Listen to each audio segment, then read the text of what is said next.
प्यारे बच्चों, सुप्रभात। आज हम आपको क्षितिज भाग 1 काव्य खंड में तीसरा पाठ रसखान के सवैये पढ़ाएंगे, जिसके कवि रसखान जी हैं। तो सबसे पहले रसखान का संक्षिप्त जीवन परिचय पढ़ते हैं। रसखान का जन्म सन 1548 ईस्वी में दिल्ली में एक पठान परिवार में हुआ था। इनका मूल नाम इब्राहिम था। मुसलमान होते हुए भी ये कृष्ण की भक्ति में इतना लीन हो गए कि इनकी कृष्ण भक्त की लीनता को देखकर गोस्वामी विट्ठलनाथ जी ने इनको अपना शिष्य बना लिया। कहते हैं श्रीनाथ के मंदिर में इनको भगवान कृष्ण के साक्षात दर्शन हुए थे। सन 1628 ईस्वी में इनकी मृत्यु हो गई। बच्चों, इस पाठ में रसखान के 4 सवैये हैं। पहला सवैया है,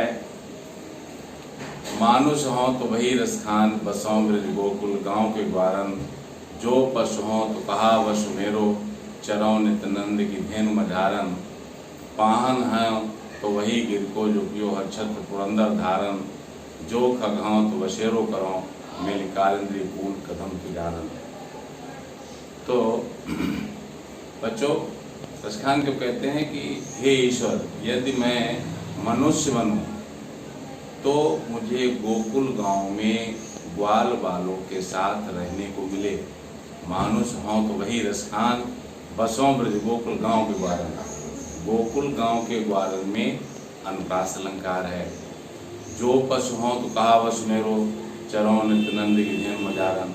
रसखान को कहते हैं कि यदि मैं पशु बनूं तो इसमें मेरा कोई बस नहीं है, लेकिन मेरी फिर भी इच्छा है कि मुझे नंद बाबा की गाय में चरने को मिले। पाहन हो तो वही गिर को, पाहन माने पत्थर, गिर माने पर्वत, पुरंदर माने इंद्र। पाहन हो तो वही गिर को जो कियो हर छत्र पुरंदर धारन। रसखान को कहते हैं यदि मैं पत्थर बनूं तो उसी पर्वत का बनूं जिस पर्वत को भगवान कृष्ण ने इंद्र के कारण अपनी उंगली पर उठा लिया था।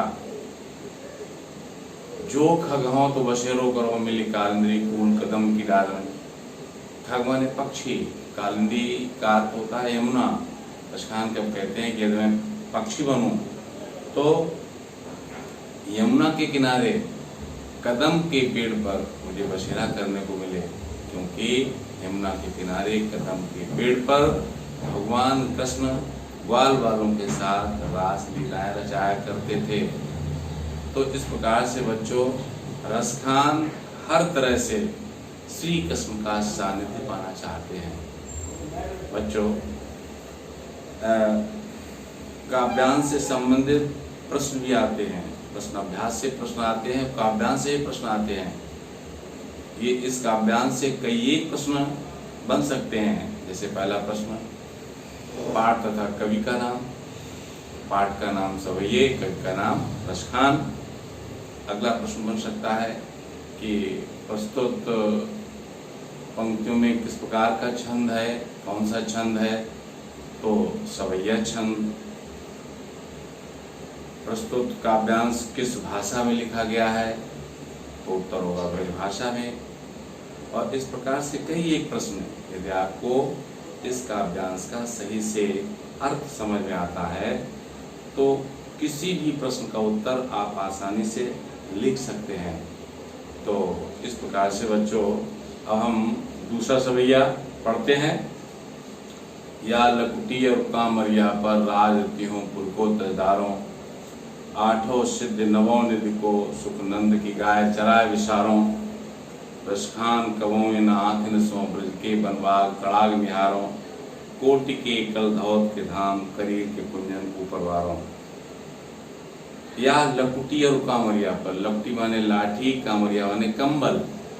रसखान के कहते हैं यदि मुझे जिसके हाथ में लाठी हो, कांधे पर कंबल हो, उस रूप सौंदर्य का दर्शन हो जाए तो मैं तीनों लोगों का राज्य छोड़ने को तैयार हूँ। आठों सिद्ध नवों निधियों, बच्चों 8 सिद्धियां होती हैं, कुबेर की 9 निधियां होती हैं। तो रसखान कब कहते हैं कि मैं नंद बाबा की गायों को चराने के बदले 8 सिद्धियों और 9 निधियों का सुख छोड़ने को तैयार हूँ। रसखान कहूँ नाग सो ब्रज के वन बाग तड़ाग नियारों। तड़ाग कहते हैं तालाब को, रसखान कब कहते हैं कि जब से हमने ब्रज के वन बाग तालाबों को देखा है, कोटि के कलधौत के धाम करीर के कुंजन परवारों। कोटिक माने करोड़ों, कलधौत माने सोना स्वर्ण। रसखान कब कहते हैं कि मैंने जब से ब्रज के वन बाग तालाब इत्यादि को देखा है, तब से मन में यही होता है कि मैं इसमें निवास करने के बदले करोड़ों सोने के महलों को न्यौछावर कर दूं। तो प्यारे बच्चों, इस प्रकार से इस काव्यांश से भी कई प्रकार के प्रश्न बन सकते हैं। कवि क्या देखने की इच्छा प्रकट करता है? कवि अपनी आंखों से ब्रज प्रदेश के वन बाग और सरोवर निहारना चाहता है। अगला प्रश्न हो सकता है, करील के कुंजों पर कवि क्या क्या देना चाहता है? करील के कुंजों पर कवि करोड़ों सोने के महलों को न्यौछावर करना चाहता है। तो इस प्रकार से बच्चों आज केवल 2 ही सवालों का